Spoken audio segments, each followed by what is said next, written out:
How has the current state of Canada impacted its citizens and immigrants alike? This is the question we find ourselves grappling with today. From international students bearing the brunt of steep tuition fees to the rise in crime rates, landscape of this great nation has undeniably changed. Automation is replacing workers, low minimum wage salaries persist, and the cost of living continues to climb. The introduction of Bill C-63, the Online Harms Act, free speech is under threat, the healthcare system is in decline. Delve into the journey Canada has taken from 2015 to 2024. In February and March 2024, a startling trend emerged. Canadians, both by birth and by choice, began leaving their homes in droves. This exodus, a stark departure from the norm, was a response to a multitude of factors that had been brewing beneath the surface of society. International students who had once flocked to Canadian universities and colleges, paying more than double the tuition fees of their Canadian counterparts, began to question their investment. With the promise of a better future seeming increasingly elusive, these students chose to leave, their dreams of a prosperous life in Canada dimming. This mass movement was not limited to students. Immigrants, who had once viewed Canada as a land of opportunity, found themselves re-evaluating their decision. They cited high living costs, low salaries, and a housing crisis exacerbated by excessive immigration as reasons for their departure. The once welcoming image of Canada was being replaced by the harsh reality of tent cities and cheap motels, of diets consisting of dollar store food. But the exodus wasn't solely driven by economic factors. Safety became a growing concern as crime rates began to rise. In March 2024, the situation had become so dire that police in Toronto, Ontario, advised vehicle owners to leave their remote starter key fobs at the front door, a tactic aimed at deterring thieves. The landscape of Canada was changing, and not for the better. The once vibrant and welcoming nation was becoming a place of struggle and hardship. The dreams of prosperity and security that had once drawn people to its shores were being replaced by the stark reality of economic struggle and escalating crime. The changes in Canada have had profound effects, particularly on vehicle owners in Toronto, Ontario. Their daily lives disrupted by the fear of theft, their trust in the security of their community shattered. This is the reality of the exodus, a stark reminder of the challenges facing Canada today. The economic struggles of both immigrants and Canadians have been intense. This line, ringing with the weight of truth, is a stark reflection of the reality that many face today.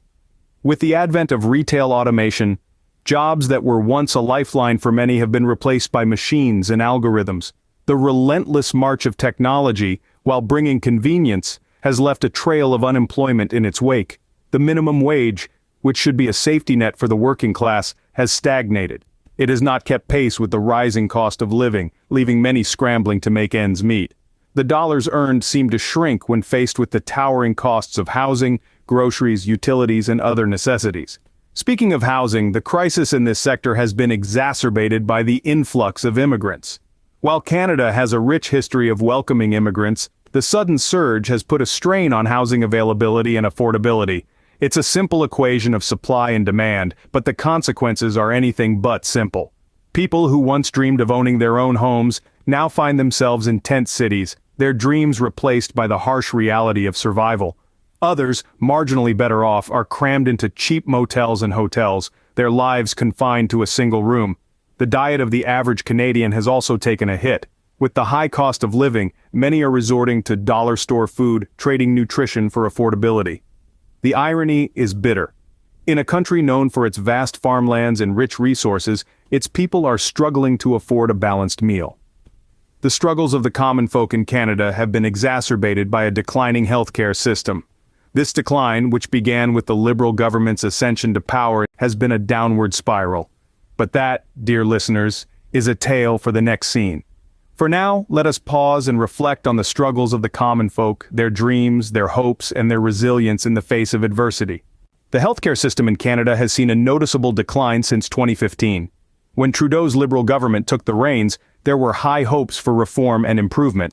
However, the reality has been starkly different. Overcrowded hospitals, overworked medical staff, and longer wait times have become the norm rather than the exception. Impacts of this decline are felt by every Canadian, but immigrants and international students bear an even heavier burden. They've invested thousands in their education, only to find the healthcare system failing them when they need it the most. It's a double whammy that's pushing more and more people to consider leaving the country. But it's not just about overcrowded hospitals or longer wait times. We're seeing a decline in the quality of care as well. Medical errors, misdiagnoses, and a lack of critical resources have all been reported, raising serious concerns about patient safety. In addition to healthcare, Canadians are grappling with the effects of carbon taxes. The current carbon taxes are placing a heavy burden on Canadian families. This statement is not just a theory or a hypothesis, it's a harsh reality faced by many households across the country. Taxes designed with the intention of reducing greenhouse gas emissions have inadvertently added a new layer of financial stress to the already struggling Canadian families. Cost of living has soared, and the paycheck, well, it hasn't enjoyed the same upward trend. Higher energy prices resulting from carbon taxes have made heating homes, driving cars, and even buying groceries more expensive. Low-income families are the hardest hit, often having to decide between heating their homes or putting food on the table. And then there's the job market. Current economy is witnessing massive layoffs, and the job security that was once enjoyed by many has become a distant memory. Manufacturing and energy sectors, which were once the backbone of the Canadian economy, are now facing numerous challenges. The high carbon taxes have made it difficult for these industries to compete globally, leading to job cuts and factory shutdowns. But the struggles don't end there. The introduction of Bill C-63, also known as the Online Harms Act, has sparked a new debate about the decline of free speech in Canada. Aiming to counter hate speech online exposes Canadians to costly legal fees, fines up to $50,000, and potential jail time. The fear of these severe penalties has left many Canadians feeling silenced, creating an uncomfortable tension in the digital space. So where does all of this leave us? In a country where families are struggling to meet basic needs, where job security is a luxury, and where expressing one's thoughts freely on the internet could lead to severe consequences. It's a grim picture, isn't it? Has changed since 2015, and not for the better. It's a statement that resonates with many Canadians and immigrants alike, who have seen their dreams of a better life slowly crumble under the weight of economic struggles, carbon taxes, and the erosion of free speech. From 2015 to 2024, Canada has undergone significant changes. The country that was once a beacon of opportunity and prosperity has seen a mass exodus of its citizens and immigrants alike. The year 2024 has been particularly telling, with February and March witnessing an increased number of departures. The reasons are manifold. The struggles of the common folk, for instance, have become increasingly apparent. Many international students, having invested thousands in university and college tuitions, amounts that are more than double for Canadian citizens, are now questioning the value of their investments. As we move forward, let us remember that the power to shape our destiny lies within us all. Together we can build a Canada that is prosperous, inclusive, and resilient, a Canada that we can all be proud to call home. Having discussed the potential solutions to Canada's pressing issues, it's time to consider an alternative perspective. The freedom and flexibility provided by remote work have opened up a world of opportunities, allowing individuals to consider living and working outside of Canada. This is not just about escaping the challenges at home, but about embracing the potential for better living conditions and opportunities elsewhere. The benefits of remote work are numerous. From the comfort of your own space, you can connect with colleagues and clients across the globe, eliminating the need for a daily commute and reducing our collective carbon footprint. The freedom to choose your work environment can lead to increased productivity and job satisfaction. In terms of living conditions, countries like Portugal, Costa Rica, and Bali are becoming popular destinations for remote workers due to their affordable cost of living, high quality of life, and welcoming communities. These locations offer a break from the struggles we've discussed, with lower taxes, better healthcare, and a focus on sustainable living. But why the urgency? Why consider making this move before the year 2030?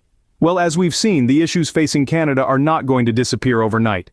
The struggles of the common folk, the decline of healthcare, and the economic impact of carbon taxes, these are all problems that will take time to resolve.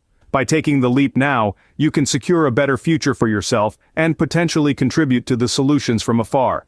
The clock is ticking, and the choice is yours. Embrace the remote work revolution, explore the opportunities it presents, and potentially escape from the challenges at home.